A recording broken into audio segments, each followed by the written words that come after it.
In 1873, a new railway system was under construction in Sweden. Edward Frankel, chief engineer of Swedish Rail, together with Oscar Wallenberg and Otto Frank, formed a company in Stockholm called Atlas. The mission was to produce equipment for railways. However, the Swedish rail development slowed down, and Atlas was badly affected. With the help of Wallenberg, the company was restructured and managed to survive.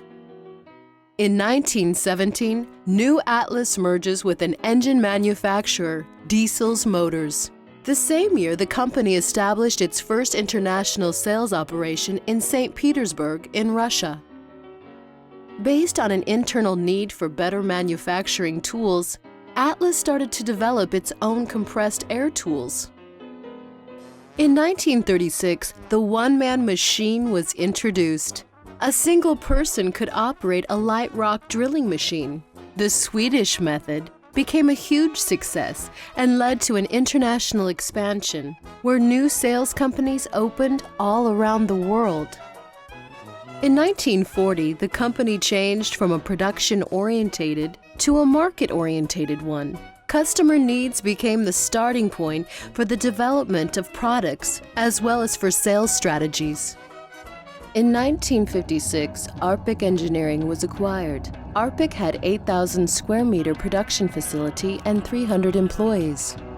This acquisition turned out to be a very successful one and of major importance to Atlas Copco. Following the acquisition of Arpic, the company's name was changed from Atlas Diesel to Atlas Copco. Copco came from the French words Compagnie Pneumatique Commerciale. In the 1960s, Atlas Copco began to modernize and expand its production plants. The compressor business developed rapidly as the oil-injected screw compressors became a big commercial success. With the launch of an innovative oil-free air compressor in 1967, many new opportunities opened up in, for example, the textile, food, and pharmaceutical industries. In 1987, U.S.-based tool company Chicago Pneumatic (CP) was acquired. Through this and other acquisitions, customers were given a greater choice and more complete product offerings. Water for All was established in 1984 after 2 employees visited Peru. Devastated by the drought, they decided to help people in need of clean drinking water. Through voluntary employee donations, projects are implemented, drilling or digging for water. Atlas Copco contributes with twice the amount of what employees donate. In the early 1990s, Atlas Copco established its vision to become and remain first in mind, first in choice. The core values, innovation, commitment, and interaction were identified after research among customers, distributors, and employees. With the escalating climate changes follows the need for energy efficiency in products and resource efficiency in operations. Atlas Copco continues to launch new innovative products to meet customer demands. Atlas Copco has only had 11 CEOs up to now.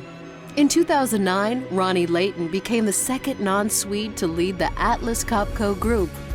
Strong focus on service, operational excellence, and brand portfolio management characterizes his leadership. In 2011, a 4th business area, construction technique, was added. Each business area has now a dedicated service division for professional customer support around the clock.